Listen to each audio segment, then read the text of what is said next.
എൻ്റെ പേര് ബിനു അല്ലെങ്കിൽ ആൻ്റണി ഫ്രാൻസിസ്. ഞാൻ ആലപ്പുഴ ഏകദേശം 6-7 കിലോമീറ്റർ തെക്കോട്ട് മാറി കൊമ്മാടി എന്ന് പറയുന്ന സ്ഥലത്താണ്. ഞാൻ വിദേശത്ത് ഇസ്രായേലിലാണ് ഞാൻ ജോലി ചെയ്യുന്നത്. കഴിഞ്ഞ 2 വർഷത്തിന് മേലെയായി. ഞാനിപ്പോൾ അവധിക്ക് വന്നിരിക്കുന്നതാണ്. എൻ്റെ ജീവിതത്തിൽ ഞാൻ ഇസ്രായേലിലായിരിക്കുന്ന ഈ സമയത്ത് ഞാൻ ഓൺലൈൻ ഉടമ്പടിയിലായിരുന്നു. ഞാൻ രാവിലെയും വൈകിട്ടും ഓൺലൈൻ ഉടമ്പടി പ്രാർത്ഥന ചൊല്ലുമായിരുന്നു. അതോടൊപ്പം തന്നെ വിശുദ്ധ കുർബാന എല്ലാ ദിവസവും ഞാൻ അന്നത്തെ ദിവസത്തിലുള്ള കുർബാനയെ ഞാൻ പങ്കുകൊള്ളുമായിരുന്നു. ഞാൻ ഈ കഴിഞ്ഞ ഏപ്രിൽ 30-നാണ് ഇസ്രായേലിൽ നിന്ന് ഇങ്ങോട്ട് വരുന്നത്. അത് ടെൽ അവീവിൽ നിന്ന് ദുബായിലേക്ക് വരുന്ന വഴി അത് ഫ്ലൈ ദുബായ് എന്ന് പറയുന്ന ഒരു എയർക്രാഫ്റ്റ് ആയിരുന്നു. അവിടെ വെച്ചിട്ട് ഞാനും എൻ്റെ കൂട്ടുകാരെല്ലാവരും കൂടി അവിടെ നിന്ന് തിരിച്ച് ഞങ്ങൾ അടുത്ത ഫ്ലൈറ്റിൽ വേണം ഇങ്ങോട്ട് വരാനായിട്ട്. അപ്പോൾ അവിടെ ഫ്ലൈറ്റ് ഇറങ്ങിയിട്ട് ബസ്സിൻ്റെ അകത്ത് കയറി അടുത്ത ഡിപ്പാർച്ചറിലേക്ക് പോകുന്ന വഴി ഞങ്ങൾ കുറേ പർച്ചേസ് ചെയ്യാനുണ്ടായിരുന്നു. അപ്പോൾ ബസ്സിൻ്റെ അകത്ത് വെച്ച് ഞാനിങ്ങനെ എൻ്റെ പേഴ്സ് തപ്പിയപ്പോഴേക്കും എൻ്റെ പേഴ്സ് കാണുന്നില്ല. ഏകദേശം ഒരു 60,000-70,000 രൂപയ്ക്ക് അടുത്തുള്ള ഡോളറും ഇൻഷുറൻസ് കാർഡും ഉണ്ട്. ആ ഇൻഷുറൻസ് കാർഡ് ഉണ്ടെങ്കിൽ മാത്രമേ എനിക്ക് തിരിച്ച് ഇസ്രായേലിൽ എനിക്ക് ഇറങ്ങാൻ പറ്റത്തുള്ളൂ. അല്ലെങ്കിൽ എൻ്റെ എംപ്ലോയർ ഇൻഷുറൻസ് പേപ്പർ എനിക്ക് തിരിച്ച് അയച്ചു തരണം ഓൺലൈനിൽ ബൈ മെയിൽ. ഞാൻ അവിടെ ചെന്ന് ബസ്സിലിറങ്ങി. അതിനുശേഷം അവിടെ നിന്ന് അടുത്ത ട്രെയിൻ കയറി ഡിപ്പാർച്ചറിലേക്ക് പോകണം, കമ്പൽസറി ആണല്ലോ. അപ്പോൾ അവിടെ ചെന്ന് കഴിഞ്ഞപ്പോഴേക്കും ഞാൻ അവിടുത്തെ ഉദ്യോഗസ്ഥരോട് എൻ്റെ കാര്യങ്ങൾ അവതരിപ്പിച്ചു. അവരെന്നെ ലോസ്റ്റ് ആൻഡ് ഫൗണ്ട് എന്ന് പറയുന്ന ഒരു സെക്ഷനിലേക്ക് പറഞ്ഞു വിട്ടു. അവിടെ ചെന്നപ്പോഴേക്കും എൻ്റെ പേഴ്സിൽ എന്തെല്ലാം ഉണ്ടെന്ന് അവരെന്നോട് ചോദിച്ചു. ഞാൻ അതിൻ്റെ അകത്തുള്ള ഡീറ്റെയിൽ എല്ലാം പറഞ്ഞു. അതിനകത്ത് എനിക്ക് കൃപാസനത്തിലെ പരിശുദ്ധ അമ്മയുടെ കാശുരൂപമുണ്ട്, ജപമാലയുണ്ട്, ഇന്നപോലെ ഇൻഷുറൻസ് കാർഡുണ്ട്, ഡോളറുണ്ട്, എല്ലാം ഉണ്ട്. അവർ പറഞ്ഞു, നിങ്ങൾ അടുത്ത ഫ്ലൈറ്റ് ഏകദേശം എനിക്ക് അധികം സമയമില്ല, അതുകൊണ്ട് നിങ്ങൾ ഡിപ്പാർച്ചറിലേക്ക് പോയിക്കൊള്ളുക, എന്തെങ്കിലും കിട്ടുകയാണെങ്കിൽ അവിടെ അറിയിക്കാമെന്ന് പറഞ്ഞു. ഞാൻ അവിടെ ചെന്നു. അവിടെ ചെന്നതിന് ശേഷം അവിടുന്ന് ആ സെക്ഷനിൽ നിന്ന് അവർ ലോസ്റ്റ് ആൻഡ് ഫൗണ്ടിലേക്ക് വിളിച്ചു ചോദിച്ചപ്പോഴേക്കും അവിടെ കിട്ടിയിട്ടില്ല എന്ന് പറഞ്ഞു. ഞാൻ പിന്നെയും തിരിച്ചിറങ്ങി. ദുബായ് എയർപോർട്ടിൽ പോയിട്ടുള്ളവർക്കറിയാം, കിലോമീറ്ററോളം വ്യാപിച്ച് കിടക്കുന്ന ഒരു എയർപോർട്ടാണ്. ഞാൻ തിരിച്ച് ട്രെയിനിനകത്ത് കയറി. ആ ട്രെയിനകത്ത് കയറിയപ്പോഴേക്കും ഞാൻ പൊട്ടിക്കരയുകയായിരുന്നു. അന്നേരം ഞാൻ ശരിക്കും പറഞ്ഞാൽ 30-ാം തീയതി ഇറങ്ങുന്നതിന് മുമ്പ് തന്നെ ഞാൻ കൃപാസനത്തിലെ പ്രാർത്ഥന ചൊല്ലിയിരുന്നു. വിശുദ്ധ കുർബാനയിൽ ഞാൻ അന്നത്തെ ദിവസത്തെ പങ്കെടുത്തിട്ടാണ് വരുന്നത്. അപ്പോൾ ഞാൻ മാതാവിനോട് പറഞ്ഞു, മാതാവ് എനിക്കത് വേണം, കിട്ടണമെന്ന് നിനക്ക് തന്നെ അറിയാം, എനിക്കത് കിട്ടിയേ പറ്റുള്ളൂ എന്ന് പറഞ്ഞു. അപ്പോൾ എൻ്റെ മനസ്സിലിരുന്ന് ആരോ പറയുന്നുണ്ടായിരുന്നു, ഇന്ന് ഞാൻ പങ്കെടുത്ത വിശുദ്ധ കുർബാനയെ വഴി എനിക്കത് ലഭിക്കണമെന്നും കൂടി പറയണമെന്നുള്ള ഒരു മനസ്സിൻ്റെ അകത്തൊരു ചിന്ത. ഞാൻ അങ്ങനെയും പറഞ്ഞു. അതിനുശേഷം ഞാൻ ലോസ്റ്റ് ആൻഡ് ഫൗണ്ടിലേക്ക് പോയി. അത് കുറേ കിലോമീറ്ററോളം പോകണം ട്രെയിൻ ഇറങ്ങിയിട്ടും. അവിടെ ചെന്ന് ആ സെക്ഷനിൽ പറഞ്ഞു. ചെന്നപ്പോൾ തന്നെ അവർക്ക് എന്നെ മനസ്സിലായി, എൻ്റെ വാലറ്റാണ് പോയേക്കുന്നതെന്ന് അവർ പറഞ്ഞു. അങ്ങനെ അവർ പറഞ്ഞു, ഇതുവരെയും കിട്ടിയിട്ടില്ല, ഏകദേശം 45 മിനിറ്റ് കൂടെ ഉള്ളൂ എൻ്റെ അടുത്ത ഫ്ലൈറ്റ് ഡിപ്പാർച്ചറിങ്ങിന്. അവർ ഏകദേശം ഒരു 10 മിനിറ്റ് കഴിഞ്ഞപ്പോഴേക്കും ആരോ പറഞ്ഞു വിട്ടു, എയർക്രാഫ്റ്റിലേക്ക് പറഞ്ഞു വിട്ടു. പിന്നീട് ഞാൻ കാണുന്ന ഒരു 10 മിനിറ്റ് കഴിഞ്ഞപ്പോൾ എൻ്റെ വാലറ്റ് ഒരു കവറിലിട്ട് അവർ പേപ്പറിലൊക്കെ എഴുതി അതിനകത്ത് ഫോമൊക്കെ ഫില്ല് ചെയ്ത് കൊണ്ടുവന്നു. എനിക്ക് വലിയ സന്തോഷമായി. ഞാൻ അവിടെ നിന്ന് നന്ദി സ്തോത്രമൊക്കെ പറഞ്ഞു. ഞാൻ തിരിച്ച് ഡിപ്പാർച്ചറിൽ വന്നു. ഒരു 10 മിനിറ്റ് കഴിഞ്ഞപ്പോഴേക്കും ഞങ്ങൾ അവിടെ നിന്ന് ഡിപ്പാർച്ചിങ് ആയി. ഇനി എൻ്റെ അടുത്ത സംഭവത്തിലേക്ക് ഞാൻ വരാം. 2021-ലാണ് ഞാൻ ഇസ്രായേലിലേക്ക് പോകാനായിട്ടുള്ള എൻ്റെ പ്രോസസ്സിങ് ആരംഭിക്കുന്നത്. പ്രോസസ്സിങ് നടക്കുന്ന സമയത്ത് ഏകദേശം ഒരു ഏപ്രിൽ മാസമൊക്കെ ആയപ്പോഴേക്കും എനിക്ക് ഭക്ഷണത്തിനോടൊക്കെ ഭയങ്കര മടുപ്പായി തുടങ്ങി. അങ്ങനെ ഞാൻ ആലപ്പുഴയിലുള്ള ഒരു ഡോക്ടറെ കണ്ടു. അദ്ദേഹം എന്നെ ബ്ലഡ് ടെസ്റ്റിന് വിട്ടു. ബ്ലഡ് ടെസ്റ്റിൻ്റെ അകത്ത് SGOT SGPT വളരെ ഹൈ ആണ്, ഏകദേശം 144-ൻ്റെ അടുത്തൊക്കെ വന്നിട്ടുണ്ട്. അദ്ദേഹം കുറച്ച് മരുന്നുകളൊക്കെ തന്നു, അത് കഴിച്ചു. അതിൻ്റെ അകത്തൊന്നും മാറ്റങ്ങളൊന്നും വരുന്നില്ല. അത് ഞാൻ ഡോക്ടറെ കാണാൻ ശ്രമിച്ചപ്പോൾ ഡോക്ടർ സ്ഥലത്തില്ല. ആലപ്പുഴ തന്നെയുള്ള മറ്റൊരു പ്രമുഖ ഡോക്ടറെ ഞാൻ കണ്ടു. അദ്ദേഹം ഇത് നോക്കി ടെസ്റ്റിങ്ങിൽ ചെയ്തിട്ട് അതിനകത്ത് SGPT SGOTക്ക് ഒരു കുറവും വരുന്നില്ല. അതിനുശേഷം അദ്ദേഹം എന്നെ നേരെ ലിസി ഹോസ്പിറ്റലിലെ ഗ്യാസ്ട്രോ എൻട്രോളജിയിലേക്ക് റെഫർ ചെയ്തു. അവിടെ ചെന്നു. അവിടെ അവരെന്നെ സ്കാനിങ്ങിന് വിട്ടു. സ്കാനിങ്ങിന് വിട്ട് ഞാൻ പരിശോധനയൊക്കെ കഴിഞ്ഞ് ആ റിസൾട്ട് എൻ്റെ കിട്ടി. ഞാൻ അങ്ങനെ അത് വായിച്ചു നോക്കുമ്പോൾ അതിനകത്ത് ഇംപ്രഷൻ കൊടുത്തിരിക്കുന്നത് മൈൽഡ് സിറോസിസ് എന്നാണ് കൊടുത്തേക്കുന്നത്. അത് കണ്ടപ്പോൾ ഞാൻ ശരിക്കും തകർന്നുപോയി. കാരണം എൻ്റെ പ്രോസസ്സിങ്ങൊക്കെ നടക്കുന്നു, ഇസ്രായേലിലേക്ക് പോകാനായിട്ടുള്ള കാര്യങ്ങളൊക്കെ നടക്കുന്നു. അപ്പോൾ ഡോക്ടർ എന്നോട് പറഞ്ഞു, ലിവറിൻ്റെ അതൊന്ന് ഗ്രാഫ്റ്റ് ചെയ്തിട്ട് അത് ടെസ്റ്റ് ചെയ്യണം. അപ്പം അത് കേട്ടപ്പോഴേക്കും പെട്ടെന്ന് എൻ്റെ മനസ്സിലിരുന്ന് ആരോ പറഞ്ഞു, നിനക്ക് പോകാനുള്ളതാണ്, നീ അത് ചെയ്യണ്ട എന്ന് പറഞ്ഞു. ഞാൻ നേരെ വീട്ടിൽ വന്നു. അപ്പോൾ ഇത് എൻ്റെ വീട്ടിൽ എൻ്റെ അമ്മയ്ക്കും എൻ്റെ വൈഫിന് പിന്നെ എൻ്റെ സഹോദരിക്ക്, പുള്ളിയുടെ ഹസ്ബൻഡിനും അനന്തരവർക്ക് അങ്ങനെ കുറച്ച് പേർക്ക് അറിയത്തുള്ളൂ. എൻ്റെ ഏറ്റവും അടുത്ത ഇൻറ്റിമേറ്റ് ഫ്രണ്ട്സിന് പോലും അറിയില്ല ഈ കാര്യങ്ങളൊന്നും ഇതുവരെയായിട്ടും. അപ്പോൾ എൻ്റെ പെങ്ങൾ പറഞ്ഞു, എൻ്റെ പോലെ ലേക്ക് ഷോറിൽ നല്ലൊരു ഗ്യാസ്ട്രോ എൻട്രോളജി ഉണ്ട്, ഡോക്ടർ റോയ് സാർ, അദ്ദേഹത്തെ പോയി നമുക്ക് കാണാമെന്ന് പറഞ്ഞു. അങ്ങനെ അദ്ദേഹത്തെ പോയി കണ്ടപ്പോൾ അദ്ദേഹം പറഞ്ഞു പോകുന്നതിൽ കുഴപ്പമൊന്നുമില്ല, ഞാൻ കുറച്ച് മരുന്ന് തരാം. അങ്ങനെ ആ മരുന്നൊക്കെ ആയിട്ട് ഞാൻ അവിടെ പോയി. പക്ഷേ എനിക്കറിയില്ലല്ലോ നമ്മുടെ വയറിനകത്തുള്ള സംഗതിയാണ്, ഇതെന്തുമാത്രം ആയിട്ടുണ്ട്, ഇത് മുന്നോട്ട് പോയിട്ടുണ്ടോ, ഇത് കുറഞ്ഞിട്ടുണ്ടോ, നമുക്കൊന്നും അറിയത്തില്ല. ഞാൻ വളരെ ടെൻഷനായിരുന്നു. അങ്ങനെയാണ് ഞാൻ ഓൺലൈൻ ഉടമ്പടിയിലേക്ക് വരുന്നതും പ്രാർത്ഥനയിലേക്ക് വരുന്നതും. ഏകദേശം 2 വർഷം കഴിഞ്ഞപ്പോഴേക്കും അപ്പോഴും എനിക്ക് വയറിനകത്തൊക്കെ കുറച്ച് അസ്വസ്ഥതകളും ബുദ്ധിമുട്ടുകളൊക്കെ എനിക്കുണ്ടായിരുന്നു. ഞാൻ ഏപ്രിൽ 30 ഇവിടെ വന്നു. ഇവിടെ വന്നിട്ട് എനിക്ക് തീർത്ഥാടന ഉടമ്പടി എടുക്കണമെന്നോ അച്ഛൻ്റെ ബ്ലെസ്സിങ് വേണമെന്നൊക്കെ എനിക്ക് ഭയങ്കര ആഗ്രഹം ഉണ്ടായിരുന്നു. ഏപ്രിൽ 30 ഇവിടെ വന്ന് ഞാൻ 3 ഞാനിവിടെ വന്ന് തീർത്ഥാടന ഉടമ്പടി എടുത്തു. അതിനകത്ത് ആദ്യം വെച്ചിരുന്നത് എൻ്റെ ഈ കരൾ സംബന്ധമായിട്ടുള്ള ലിവർ സംബന്ധമായ പ്രശ്നങ്ങളും എനിക്ക് മാതാവ് എനിക്ക് മുഴുവനും മാറ്റിത്തരണം. കാരണം എനിക്ക് മക്കളുണ്ട്, അനന്തരവരുണ്ട്. എൻ്റെ വരും തലമുറയ്ക്ക് ഈശോയെ കൊടുക്കുവാൻ ഇതൊരു സാക്ഷ്യമാക്കി മാറ്റിത്തരണം. കാരണം ഞാൻ പ്രാർത്ഥിക്കുന്ന ഒരു വ്യക്തി കൂടിയായിരുന്നു. അങ്ങനെ 6 ഞാൻ ഡോക്ടറെ പോയി കണ്ടു. അപ്പോൾ ഡോക്ടർ എന്നെ വീണ്ടും സ്കാനിങ്ങിനും എലസ്റ്റോഗ്രാഫിക്കും വേണ്ടി റെഫർ ചെയ്തു ലേക്ക് ഷോറിൽ. 7 രാവിലെ ഞാനിവിടെ വന്നു. ആ ഞാൻ എൻ്റെ പ്രിസ്ക്രിപ്ഷനുമായിട്ട് ഇവിടെ വന്നു, ഓഫീസിൽ കണ്ടു. അപ്പോൾ അച്ഛനെ രാവിലെ കാണാനായിട്ട് 7 കാണാനായിട്ടുള്ള അവർ എനിക്ക് ടോക്കൺ തന്നു. അച്ഛനെ കണ്ടപ്പോൾ അച്ഛൻ തൈലം എടുത്ത് എൻ്റെ നെഞ്ചിനും വയറിനും താഴെ ഉള്ള ഭാഗത്ത് ഇങ്ങനെ പ്രസ് ചെയ്ത് പ്രാർത്ഥിച്ചു. അപ്പോൾ ആ ഭാഗത്ത് എനിക്ക് കുറച്ച് ബുദ്ധിമുട്ടുകളുണ്ടായിരുന്നു. അപ്പം ആ സമയത്ത് അച്ഛൻ പ്രാർത്ഥിക്കുന്ന സമയത്തൊക്കെ എൻ്റെ മനസ്സിലൂടെ കടന്നു വരുന്നതെന്ന് വെച്ച് കഴിഞ്ഞാൽ എന്നെ ഭയപ്പെടുത്തുന്ന ഭയങ്കര ചിന്തകളാണ് എനിക്ക് വന്നുകൊണ്ടിരിക്കുന്നത്. അപ്പോൾ ഞാൻ അച്ഛനോട് പറയുന്നുണ്ട് പതുക്കെ, അച്ഛൻ എനിക്ക് സൗഖ്യം വേണം, സ്കാനിങ്ങിന് പോകുമ്പോൾ മാതാവിൻ്റെ കൂടെ വരണമെന്നൊക്കെ അച്ഛനോട് ഞാനിങ്ങനെ പറയുന്നുണ്ട്. അച്ഛൻ മൂളുന്നുമുണ്ട്. അപ്പോൾ എനിക്ക് പ്രത്യേകിച്ച് അപ്പോൾ ഞാൻ മാതാവിനോട് പറഞ്ഞു, മാതാവ് എനിക്ക് സൗഖ്യം വേണം എന്ന് മാത്രം പറഞ്ഞു. അതിനുശേഷം എൻ്റെ കയ്യിൽ ക്രൂശിത രൂപം അച്ഛൻ തന്നിട്ടുണ്ടായിരുന്നു, അത് വാങ്ങിച്ച് അതുവരെ പ്രക്ഷുബ്ധമായിരുന്നു എൻ്റെ മനസ്സ് ഭയങ്കരമായിട്ട്. അപ്പോൾ ഞാൻ എൻ്റെ തലയിലോട്ടും അച്ഛൻ ആ ക്രൂശിത രൂപം എടുത്ത് വെച്ച ആ സെക്കൻഡിൽ, പണ്ടൊക്കെ എനിക്കിങ്ങനെയുള്ള സാക്ഷ്യങ്ങളൊക്കെ കേൾക്കുമ്പോൾ ഞാൻ കോമഡി എന്നൊക്കെ പറഞ്ഞ് തള്ളിക്കളയുമായിരുന്നു. നമുക്ക് ഒരു ഹാലുസിനേഷനോ അല്ലെങ്കിൽ നമുക്കുണ്ടാകുന്ന ഒരു ചിന്ത എന്നൊക്കെ നമുക്ക് തോന്നുമായിരുന്നു. പക്ഷേ അച്ഛൻ ആ ക്രൂശിത രൂപം വെച്ചപ്പോഴേക്കും എൻ്റെ തലച്ചോറിൻ്റെ അകത്ത് വെള്ള പേപ്പറിൽ കറുത്ത മഷിയിൽ നല്ല ഉരുണ്ട അക്ഷരത്തിൽ സൗഖ്യം എന്നിങ്ങനെ പ്രിൻ്റ് ചെയ്ത് വരുന്ന പോലെ ഒരു അനുഭവം, പിന്നെ പെട്ടെന്നൊരു ശാന്തതയും എനിക്ക് ഫീൽ ചെയ്തത്. അപ്പോൾ എനിക്ക് മനസ്സിലായി എന്തോ സംഭവങ്ങൾ എനിക്ക് ഉണ്ടായിട്ടുണ്ടെന്നുള്ളൊരു ചിന്ത എനിക്ക് മനസ്സിൽ വന്നു. അതിനുശേഷം പിറ്റേ ദിവസം രാവിലെ 8 ഞാൻ സ്കാനിങ്ങിന് പോയപ്പോഴേക്കും ആദ്യം സ്കാനിങ്ങിൽ അപ്പോൾ അച്ഛൻ എനിക്ക് ഇവിടെ എല്ലാവർക്കും കൊടുത്ത കൂട്ടത്തിൽ എനിക്ക് കാശുരൂപം തന്നിട്ടുണ്ടായിരുന്നു പരിശുദ്ധ അമ്മയുടെ. ആ സമയത്ത് എൻ്റെ കയ്യിൽ കാശുരൂപം ഉണ്ട്. അപ്പോൾ അതിനു മുമ്പ് ഞാൻ ഇവിടുന്ന് രാവിലെ 8 ഇവിടെ വന്നതിന് ശേഷമാണ് ഞാൻ ഹോസ്പിറ്റലിലേക്ക് പോകുന്നത്. എന്നിട്ട് ഞാൻ വാതിക്കൽ ചെന്നിട്ട് ഞാൻ മാതാവിനോട് പറഞ്ഞു, മാതാവേ എൻ്റെ കൂടെ വരണം. അപ്പോൾ എൻ്റെ മനസ്സിൽ പിന്നെയും പറയാണ്, അവിടെ കിടക്കുന്ന മുല്ലപ്പൂവിൽ നിന്ന് ഒരു പൂവ് എടുത്തുകൊണ്ട് പോകണമെന്നോ ഇങ്ങനെ ഒരു ചിന്ത. ഞാൻ അകത്തു നിന്ന് ഒരെണ്ണം എടുത്ത് ഞാൻ അതുമായിട്ടാണ് പോകുന്നത്. അപ്പോൾ അവിടെ ചെന്ന് സ്കാനിങ് സമയത്ത് കാശുരൂപം എൻ്റെ കയ്യിലുണ്ട്. അപ്പം സ്കാൻ ചെയ്ത് നോക്കുന്ന കൂട്ടത്തിൽ ഡോക്ടർ ഇസ്രായേലിലെ കാര്യങ്ങളൊക്കെ എന്നോട് ചോദിക്കുന്നു. എനിക്ക് വ്യക്തമായ ഉത്തരങ്ങൾ കൊടുക്കാൻ സാധിക്കുന്നില്ല, കാരണം ഞാൻ പ്രാർത്ഥനയിലാണ് ആ സമയത്തൊക്കെ.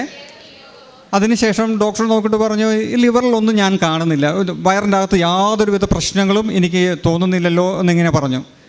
അത് കഴിഞ്ഞിട്ട് ഡോക്ടറിനെ നമുക്ക് എലസ്റ്റോഗ്രാഫിക്ക് പോകാമെന്ന് പറഞ്ഞു. അങ്ങനെ എലസ്റ്റോഗ്രാഫിക്ക് പോയി.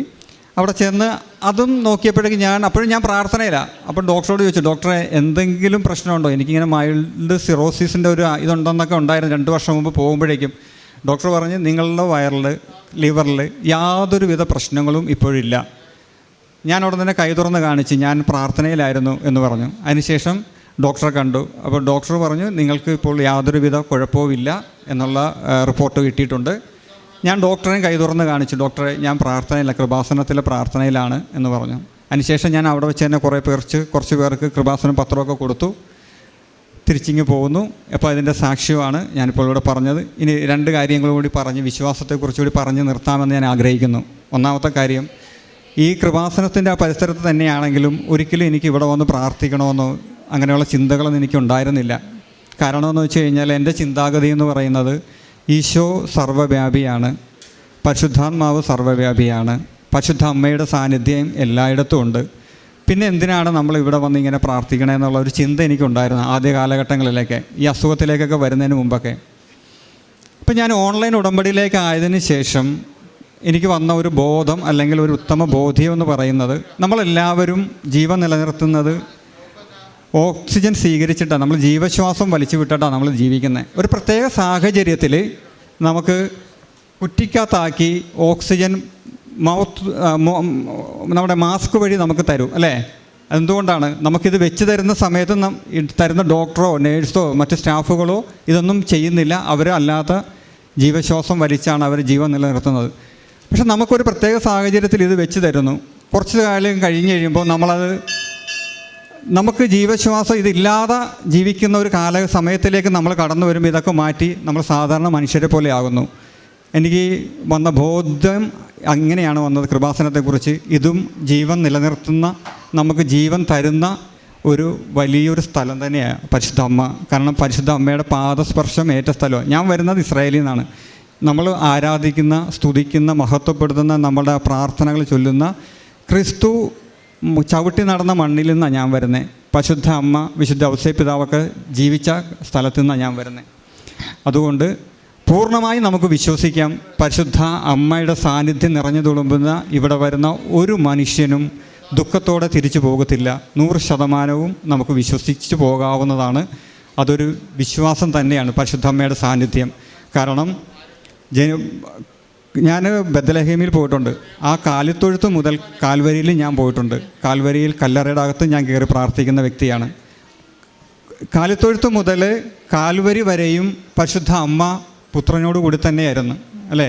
2 പ്രാവശ്യം പരിശുദ്ധാത്മാവിനെ സ്വീകരിച്ചവളാണ്. ഒന്ന് ഗബ്രിയേൽ മാലാഖ വന്ന് മംഗളവാർത്ത പറഞ്ഞതിന് ശേഷവും, അതിനുശേഷം സെഹിയോൻ ഊട്ടുശാലയിൽ ധ്യാനിച്ചിരുന്ന ശിഷ്യന്മാരുടെ അമ്മയുടെ മേലും തീനാവായി ഇറങ്ങി വന്ന പരിശുദ്ധാത്മാവ്, പിതാവായ ദൈവത്തെയും പുത്രനായ ദൈവത്തെയും പരിശുദ്ധാത്മാവായ കർത്താവിനെയും ഒരുമിച്ച് സ്വീകരിച്ചവളാണ് പരിശുദ്ധ ദൈവമാതാവ്. അപ്പോൾ നമുക്ക് കിട്ടുന്ന എന്ത് മറ്റുള്ള ഇടർച്ചയുടെ സ്വരങ്ങൾ കേട്ടാലും ശരി, അത് പുരോഹിതയിൽ നിന്നാകാം, അൽമായിൽ നിന്നാകാം, ഏതൊരു വ്യക്തിയിൽ നിന്നായാലും ശരി, പിതാവായ ദൈവത്തെയും പുത്രനായ ദൈവത്തെയും പരിശുദ്ധാത്മാവായ കർത്താവിനെയും സ്വീകരിച്ച പരിശുദ്ധ അമ്മ ഇന്നും പുത്രനു വേണ്ടി കർമ്മനിരതയാണ് നമുക്ക് വേണ്ടിയിട്ട്. അപ്പോൾ ധൈര്യമായിട്ട് ഇവിടെ നിന്ന് പ്രാർത്ഥിക്കാം. കാരണം ഞാൻ ഒന്നുകൂടി പറഞ്ഞു നിർത്താം, ജൂവിഷ് എന്ന് പറയുന്നത് ഇപ്പോഴും ഭയങ്കര ഓർത്തഡോക്സ് സിസ്റ്റത്തിലൂടെ പോകുന്നവരാണ്. അവർ വെള്ളിയാഴ്ച ഒരു 3 മണി ആയി കഴിഞ്ഞാൽ പിന്നെ അവർ കറണ്ട് ഉപയോഗിക്കത്തില്ല, ഇലക്ട്രിസിറ്റി വർക്ക് ചെയ്യുന്ന യാതൊന്നും ഉപയോഗിക്കത്തില്ല. ശനിയാഴ്ച വൈകുന്നേരം വരെയും ഭയങ്കര ഓർത്തഡോക്സായിട്ട് പോകുന്നവർ ഭൂരിപക്ഷം പേരും. അപ്പോൾ ഈശോ ഒക്കെ ജീവിച്ചിരുന്ന കാലഘട്ടത്തിലുണ്ടായിരുന്ന നിയമവ്യവസ്ഥ അനുസരിച്ച് ഭർത്തൃമതിയാകാത്ത ഒരു സ്ത്രീ ഗർഭിണിയായുള്ള അവസ്ഥ എന്തായിരുന്നിരിക്കണം? ആ സാഹചര്യത്തിലൂടെ കടന്നുപോയപ്പോഴാണ് പരിശുദ്ധ അമ്മ ദൈവകുമാരനെ സ്വീകരിക്കുന്നതും നമുക്ക് വേണ്ടി തരുന്നതും. അപ്പോൾ പരിശുദ്ധ അമ്മയിൽ ആശ്രയിക്കുക എന്ന് പറയുന്നത് ക്രിസ്തുവിലും ആശ്രയിക്കുന്നതിന് തുല്യം തന്നെയാണത്. ധൈര്യപൂർവ്വം നമുക്ക് പരിശുദ്ധ അമ്മയിലേക്ക്, പരിശുദ്ധ അമ്മയുടെ സഹായത്തിന് വേണ്ടി നമുക്ക് ഇന്നത് സാധിച്ചു തരണമെന്ന് അവകാശത്തോടു കൂടി പറയാം. എല്ലാവരെയും കർത്താവായ യേശു ക്രിസ്തു സമൃദ്ധമായി അനുഗ്രഹിക്കട്ടെ. പരിശുദ്ധ അമ്മയുടെ സംരക്ഷണവും സഹായവും നമുക്ക് എപ്പോഴും ലഭിക്കട്ടെ. ആൻ്റണി എന്ന ആലപ്പുഴയിൽ നിന്ന സഹോദരൻ പറഞ്ഞ സാക്ഷ്യം വ്യക്തമാണ്. അതായത് ഈ ആലപ്പുഴയുടെ അടുത്ത് തന്നെയാണെന്നുണ്ടെങ്കിലും ഈ കൃപാസനത്തിലൂടെ കടന്നു വരികയോ മരിയ ഉടമ്പടി എടുക്കുകയോ ഒന്നും ചെയ്തിട്ടില്ലായിരുന്നു. പക്ഷേ ജീവിതത്തിൻ്റെ ഒരു പ്രതിസന്ധി ഘട്ടത്തിലാണ് ഈ ഒരു ആലയത്തിലേക്ക്, മരിയൻ കൂടാരത്തിലേക്ക് ഓൺലൈൻ ഉടമ്പടി വഴിയായി പരിശുദ്ധ അമ്മയുമായിട്ട് ഒരു ബന്ധം സ്ഥാപിക്കുന്നത്. 2021 നിങ്ങളുടെ സാക്ഷ്യത്തിൽ വ്യക്തമായിട്ട് പറഞ്ഞതുപോലെ തന്നെ, അതായത് USG ആദ്യം ചെയ്തു, അതിൽ ഫാറ്റി ലിവർ ഉണ്ട്. പിന്നെ അതിനുശേഷം ഇലാസ്റ്റോഗ്രഫി ഓഫ് ലിവർ, അത് കുറച്ചും കൂടി സ്പെസിഫിക് ആയിട്ട് ലിവർ ഫങ്ഷൻ അറിയാനുള്ള ടെസ്റ്റാണ്. അപ്പോൾ അതിൽ മൈൽഡ് സിറോസിസ് എന്നാണ് വന്നത്. അപ്പോൾ തീർച്ചയായിട്ടും ഈ മെഡിക്കൽ ഫീൽഡിലുള്ളവർക്കറിയാം ഈ ഒരു ലിവറിൻ്റെ ആ ഒരു നോർമൽ സ്റ്റേജിലോട്ട് വരാൻ ടൈം എടുക്കുന്ന വിഷയമാണ്. പക്ഷേ ഇവിടുത്തെ വിഷയം എന്ന് പറയുന്നത് ഈ വർഷം, അതായത് 2024 മെയ് മാസം 3-ാം തീയതിയാണ് ഈ സഹോദരൻ ലീവിനായിട്ട് ഇസ്രായേലിൽ നിന്ന് കൃപാസനത്തിലൂടെ കടന്നു വരുന്നത്. അപ്പോൾ ആ സമയത്താണ് തീർത്ഥാടക ഉടമ്പടി എടുത്ത് ബഹുമാനപ്പെട്ട VP ജോസഫ് അച്ഛനെ സ്കാൻ ചെയ്യുന്നതിന് മുമ്പ് കാണണമെന്നുള്ള ഒരു ചിന്ത ഇദ്ദേഹത്തിൻ്റെ മനസ്സിലോട്ട് വന്നത്. അപ്പോൾ നമുക്കറിയാം കൃപാസനത്തിലെ മരിയൻ ഉടമ്പടി ഉടനടി ദൈവാനുഭവം കിട്ടുന്ന സമയത്തിൻ്റെ മേൽ മധ്യസ്ഥ സ്വാധീനമുള്ള ദൈവമാതാ ദൈവമാതാവിൻ്റെ മധ്യസ്ഥയിലുള്ള പ്രാർത്ഥനയാണ്. അതുകൊണ്ടാണ് കാനായിലെ വിവാഹ വിരുന്നിൽ സമയമായില്ല എന്ന് പറയുമ്പോൾ അവൻ നിങ്ങളോട് പറയുന്നത് പോലെ ചെയ്യുവൻ എന്ന യോഹന്നാൻ 2:5 തിരുവചനം അനുസരിച്ചുകൊണ്ട് നമ്മൾ ദൈവമാതാവിൻ്റെ മധ്യസ്ഥയിൽ ആദ്യത്തെ അത്ഭുതം, അതായത് ദൈവത്തിൻ്റെ മഹത്വം വെളിപ്പെടുത്തുന്നതിനുള്ള ആദ്യത്തെ അത്ഭുതം സുവിശേഷത്തിൽ വായിച്ചെടുക്കുന്നത്. ആ ദൈവമാതാവിൻ്റെ വലിയ മധ്യസ്ഥം മകൻ്റെ കൂടെ ഉണ്ടായിരുന്ന അനുഭവിച്ചറിഞ്ഞിൽ കൂടി നിങ്ങൾ സാക്ഷ്യത്തിൽ കേട്ടിട്ടുണ്ടാവും. അതിനു മുമ്പ് വരെ ഇങ്ങനെ സാക്ഷ്യത്തിൽ ഇങ്ങനെ ദർശനം കണ്ടു എന്നൊക്കെ കേൾക്കുമ്പോൾ അത് വളരെ കോമഡി ആയിട്ടാണ് ഫീൽ ചെയ്തതെന്നാണ്. സ്വന്തം ഒരു അനുഭവം കിട്ടിയപ്പോൾ അദ്ദേഹത്തിന് മനസ്സിലായി ദൈവം ഇന്നും ജീവിക്കുന്നു, ദൈവമാതാവിൻ്റെ മധ്യസ്ഥത്തിന് അത്രയേറെ ശക്തി ദൈവപിതാവിൻ്റെ അടുക്കലുണ്ടെന്ന്. ഇപ്പോൾ ബഹുമാനപ്പെട്ട VP ജോസഫ് അച്ഛനെ ഈ റിപ്പോർട്ടുമായിട്ട് വന്ന് കണ്ടപ്പോൾ അച്ഛൻ ക്രൂശിത രൂപം തലയിൽ കൈവച്ച് ഇപ്പോൾ നമ്മളിവിടെ കണ്ടുകൊണ്ടിരിക്കുന്ന പോലെ പ്രാർത്ഥിച്ച സമയത്ത് മനസ്സിൽ ഇങ്ങനെ പ്രക്ഷുബ്ധമായ അലകൾ പോലെ ഈ ഒരു ടെൻഷൻ മനസ്സിൽ നിലനിൽക്കുന്നുണ്ട്. കാരണം മൈൽഡ് സിറോസിസ് എന്നാണ് ഡയഗ്നോസിസ്. ബഹുമാനപ്പെട്ട VP ജോസഫ് അച്ഛൻ ഇതേപോലെ കാശുരൂപം കയ്യിൽ കൊടുത്തു, ഒപ്പം തന്നെ ക്രൂശിത രൂപം തലയിൽ കൈവച്ച്, ഒപ്പം തന്നെ സൈത്ത് പുരട്ടി ആ വയറിൻ്റെ നെഞ്ചിൻ്റെ ആ ലിവറിൻ്റെ ഭാഗത്ത് പുരട്ടി പ്രാർത്ഥിച്ച സമയത്ത് ഈ മകൻ ഒരു ദർശനം കണ്ടു എന്നാണ് വ്യക്തമായിട്ട് പറഞ്ഞത്. ഒരു വെള്ള പേപ്പറിൽ കറുത്ത മഷിയിൽ സൗഖ്യം എന്ന് തെളിഞ്ഞ് വ്യക്തമായിട്ട് കണ്ടു. ഒത്തിരിയേറെ ബാംഗ്ലൂരിൽ നിന്നൊക്കെ ഒത്തിരി യുവാക്കളൊക്കെ ഇവിടെ സാക്ഷ്യം പറയുമ്പോൾ തപസ്സിൻ്റെ സമയത്തൊക്കെ പറയാറുണ്ട്, ഞങ്ങൾക്ക് ഈ ദർശനമൊക്കെ കാണുമ്പോൾ ഞങ്ങൾ ആദ്യം വിചാരിച്ചു ഈ അൾത്താരയിൽ ആനിമേഷൻ തുടങ്ങിയെന്നൊക്കെയാണ്. അതായത് ദൈവമാതാവിനെയും അതുപോലെ തന്നെ ഈശോയൊക്കെ നിന്ന് കത്തുന്ന അനുഭവമൊക്കെ കാണുമ്പോൾ യുവാക്കൾ ഇങ്ങനെ പറയാറുണ്ട്, ഞങ്ങൾ വിചാരിച്ചു ആൾത്താരിൽ ആനിമേഷൻ തുടങ്ങിയെന്ന്. പക്ഷെ അവർക്ക് അങ്ങനെ ഒരു അനുഭവം ഇല്ലാത്തതുകൊണ്ടാണ്. അപ്പോൾ ഈ സഹോദരൻ പറഞ്ഞതുപോലെ തന്നെയാണ്, ആദ്യം ഇങ്ങനത്തെ അനുഭവം കേൾക്കുമ്പോൾ കോമഡി ആയിട്ടാണ്, പക്ഷെ സ്വന്തം ജീവിതത്തിൽ ഇങ്ങനെ ഒരു സൗഖ്യാനുഭവം, ഒരു ദർശനം കിട്ടിയപ്പോൾ മനസ്സിലായി ദൈവം ഇന്നും ദൈവമാതാവിൻ്റെ മധ്യസ്ഥയിലൂടെ അത്ഭുതങ്ങൾ പ്രവർത്തിക്കുന്നു. പിന്നീട് 3/5/2024, അതായത് ഈ മാസം തന്നെയാണ് വന്ന് ഉടമ്പടി എടുത്തത്. 8-ാം തീയതി ഹോസ്പിറ്റലിലോട്ട് ഇതുപോലെ ലാസ്റ്റോഗ്രഫി ചെയ്യുന്നതിനായി ഡോക്ടറെ കാണാൻ പോകുന്നതിന് മുമ്പായിട്ടും ഈ കൃപാസനത്തിൽ വന്ന് ദൈവമാതാവിനോട് മധ്യസ്ഥം തേടി പ്രാർത്ഥിച്ചു. ഇവിടെ നിന്ന് വെഞ്ചരിച്ച ജോസഫ് അച്ഛൻ പ്രത്യേകം കൊടുത്ത കാശുരൂപവും കൊണ്ടുപോയിരുന്നു. റിസൾട്ട് വന്നപ്പോൾ ഇങ്ങനെയാണ്, നിങ്ങളുടെ ലിവറിന് യാതൊരു കംപ്ലൈൻറ്റും ഇല്ല. അത് സാധാരണ സിറോസിസ് സ്റ്റേജ് ഫസ്റ്റ് സ്റ്റേജിലോട്ട് വന്ന മൈൽഡ് ഗ്രേഡ് 1 ഫാറ്റി ലിവർ അല്ലെങ്കിൽ 3 to 1 ആ ഒരു റേഞ്ചിൽ വന്നിട്ടുള്ളൂ ശരിക്കും നോർമൽ ആവുകയുള്ളൂ. മെഡിക്കൽ സയൻസ് അറിയാവുന്നവർക്കൊക്കെ അറിയാം, ഓൾ ഓഫ് വൺസ് അങ്ങനെ ക്ലിയർ ആവത്തില്ല. ഇപ്പോൾ ഈ റിപ്പോർട്ട് USG റിപ്പോർട്ട് എനിക്ക് തന്നിട്ടുണ്ട്. അപ്പോൾ അതിൽ പറഞ്ഞിരിക്കുന്നത് ഇപ്രകാരമാണ്, ലിവർ യാതൊരു പ്രശ്നവുമില്ല എന്നാണ്. അപ്പോൾ മരിയൻ ഉടമ്പടി വഴിയായിട്ട് ഉടനടി ഈ കുടുംബത്തിന് ലഭിച്ച ദൈവാനുഭവത്തിനും ഒപ്പം തന്നെ രോഗസൗഖ്യത്തിനും ഒരിക്കൽ കൂടി കരങ്ങളടിച്ച് നമുക്ക് ദൈവമാതാവിനെയും ദൈവപിതാവിനെയും മഹത്വപ്പെടുത്താം. അത്യപൂർവ ദൈവാനുഭവങ്ങൾ ഇനി നിങ്ങൾക്കും സ്വന്തം. ഈ യൂട്യൂബ് ചാനൽ ഇതുവരെ സബ്സ്ക്രൈബ് ചെയ്തിട്ടില്ലെങ്കിൽ ഇപ്പോൾ തന്നെ സബ്സ്ക്രൈബ് ചെയ്യുക. ഈ വീഡിയോ ഇപ്പോൾ തന്നെ നിങ്ങളുടെ സുഹൃത്തുക്കൾക്ക് ഷെയർ ചെയ്തുകൊണ്ട് കർത്താവിൻ്റെ പ്രേക്ഷിതരാകുക.